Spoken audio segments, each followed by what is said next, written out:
Hi friends, AP EAMCET యొక్క MPC వాళ్ళకు allotment letters అయితే రిలీజ్ చేయడం జరిగింది. దాన్ని ఏ విధంగా మనము డౌన్లోడ్ చేసుకోవాలనే దాని గురించి ఈ వీడియోలో మనము చూడబోతున్నాము. ముందుగా మనము గూగుల్ క్రోమ్ ఓపెన్ చేసి sche.ap.gov.in టైప్ చేసి ఎంటర్ చేసినట్లయితే ఈ విధంగా ఓపెన్ అవుతుంది. ఇక్కడ ఏపీ ఎంసెట్ అనేది దానిపైన క్లిక్ చేయండి. అలా క్లిక్ చేసిన వెంటనే మనకు వెబ్ పేజ్ అనేది ఇలా ఓపెన్ అవుతుంది. ఇక్కడ చూసినట్టయితే డౌన్లోడ్ అలాట్మెంట్ ఆర్డర్ అని ఉంది, దానిపైన క్లిక్ చేయండి. అలా క్లిక్ చేసిన వెంటనే ఈ వెబ్ పేజ్ అనేది ఓపెన్ అవుతుంది. ఇక్కడ మీరు మీ యొక్క ఏపీ ఎంసెట్ యొక్క హాల్ టికెట్ నెంబర్ ఎంటర్ చేయాలా, అదేవిధంగా పక్కనే ఉన్న మీ యొక్క డేట్ ఆఫ్ బర్త్ అది కూడా ఎంటర్ చేయాల్సి ఉంటుంది. మీ యొక్క డేట్ ఆఫ్ బర్త్ అనేది ఎంటర్ చేసిన తర్వాత సబ్మిట్ అని ఉంది కదా, ఆ ఆప్షన్ పైన మీరు క్లిక్ చేయాల్సి ఉంటుంది.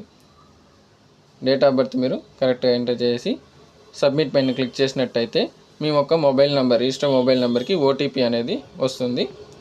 ఆ యొక్క ఓటీపీ నెంబర్ని మీరు ఇక్కడ మరి ఎంటర్ చేయాల్సి ఉంటుంది. ఆ ఓటీపీ నెంబర్ ఎంటర్ చేయగానే ఎంటర్ చేసి సబ్మిట్ పైన క్లిక్ చేయాలా. అలా క్లిక్ చేసిన వెంటనే మీకు ఈ విధంగా వెబ్ పేజ్ అయితే ఓపెన్ అవుతుంది. కొద్దిగా స్లోగా అవుతుంది. ఈ విధంగా ఉంటుంది. ఇక్కడ allotment letter, self reporting, web options మీరు ఏం పెట్టుకున్నారు. మనము అలాట్మెంట్ ఆర్డర్ పైన క్లిక్ చేసినట్టయితే మనకు ఏ కాలేజ్ అనేది అలాట్ అయిందనేది క్లియర్గా మనకు ఇక్కడ ఇవ్వడం జరుగుతుంది. ఇక్కడ చూసినట్టయితే క్యాండిడేట్కి అయితే విజయం ఇన్స్టిట్యూట్ ఆఫ్ టెక్నాలజీ వచ్చింది. ట్యూషన్ ఫీజు చూసినట్టయితే 43,000, కానీ ట్యూషన్ ఫీజు రియంబర్స్మెంట్ కింద 0 రూపీస్తో వీళ్ళకి అడ్మిషన్స్ అయితే ఇవ్వడం జరుగుతుంది. అంతేనండి ఈ వీడియోలో. Thanks for watching this video. ఈ విధంగా మనము అలాట్మెంట్ ఆర్డర్ని డౌన్లోడ్ చేసుకోవచ్చు. Thanks for watching. ప్లీజ్